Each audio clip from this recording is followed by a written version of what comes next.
chartered accountants beginning to write stories for movies, then we are really in serious trouble. And we present and launch the book in such an unusual way. The images are stunning. They're as fresh as the morning dewdrop. I think the complacency that is set in our industry needs to be jolted by people like Rajiv Soni, and that's why I'm here to wake up and smell the coffee. But it's very strange that I find myself on this stage today because I did not know Rajiv. He just made a simple call to me, and there was something about his voice which told me that I must embrace his invitation. And if I hadn't come here, I wouldn't have met his lovely parents and seen his innumerable friends who have come from school. So here is an example of how the past and the present is bridged. They are here. The bridges from the past and present are very much here. I think writing is the most solitary of all tasks. Music is perhaps the other task which is very solitary. I know how lonely a writer feels when he looks at the empty page or now at the empty screen of his computer screen. And when you pull out stories from your heart and you, one word after the other, build up a narrative, it's stepping into another universe. And when you let other people into the universe and make them experience that, it's one hell of an achievement. And I think it is very important to understand that the age of writing in India is going to change drastically. It's not going to be a privileged space of the so-called self-proclaimed experts of the movie or television world. Anybody who lives life has a right to tell stories. Each one of you is a story. And each one of you is as competent to tell that story in your own unique way. Yes, there are certain skills that you need to pick up. And you will pick up, like we all picked up these skills through trial and error. But I think when we only have more stories, we begin to really celebrate this unique world that we live in. Because the tendency of the human mind is to reduce everything to one story. And when you simplify life by only one story, you falsify it. So the more, the merrier. So may the tribe increase.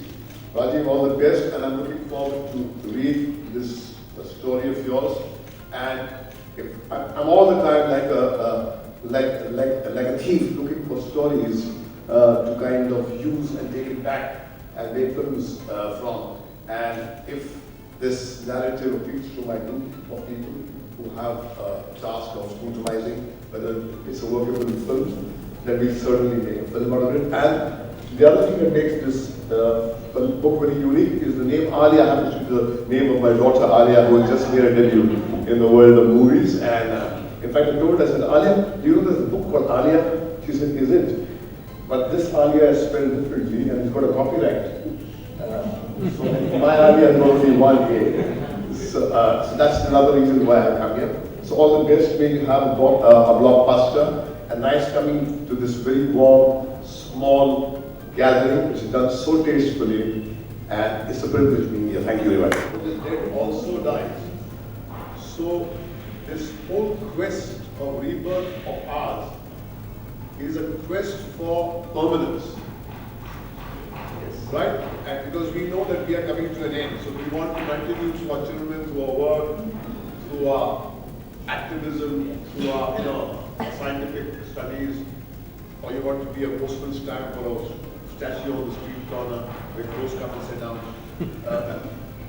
Because you know you're coming to an end. That's why the quest of man has to find that narrative that something continues. That all this noise that we are making here, that one day we reduce to dust, is something which we can't deal with. At the end of it all, it will be just a picture on the wall. So we keep people alive through narratives. That's why nations keep the narratives of their great people alive. And those narratives are forced down the generation next through syllabuses, through schools. Otherwise, there's no immortality. That's why there's a great Sufi thought that writings that men carve in stones last for centuries is for Allah like writing on water. there's nothing which remains. Nothing is there or permanent. There's no entity which is there. But I think what you were saying is also true, that not death but birth is the eternal message of life. It's continuous birth is the message of life. Life doesn't end in death, because if the body burns, it becomes, its carbon content becomes fuel for life. Or if you bury it, the ants and the worms eat it. If you throw it in the river, the fishes eat it. So you become the fuel for life. In that way, there is nothing which is born and nothing that dies.